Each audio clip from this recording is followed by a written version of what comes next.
Hey, good afternoon. Hope everybody's having a wonderful work day. Earlier this week, I was fortunate enough to be invited to participate with my fellow veterans and the Terry Fisher American Legion Post 117 to the Rockwall Commissioner's Court to honor our post 9/11 volunteers, veterans, soldiers, and sailors who have served and fought for our country.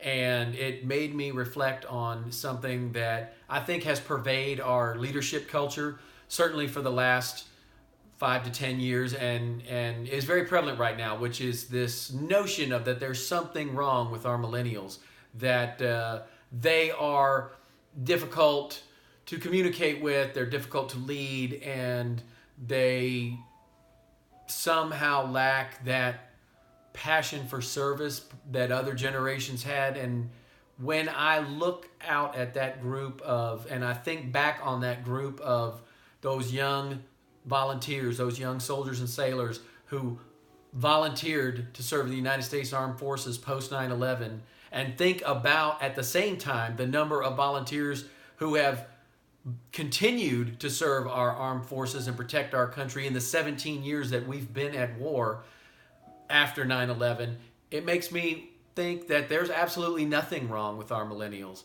And it just comes down to a basic tenet of leadership, and that is to be slow to point out that finger and assign blame. And I remember my scoutmaster told me this, is when you point one finger out, you've got three coming back at you.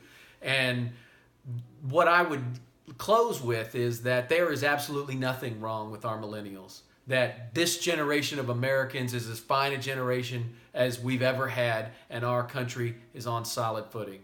And I hope this introspection of mine is in some way uplifting and helpful to all of you.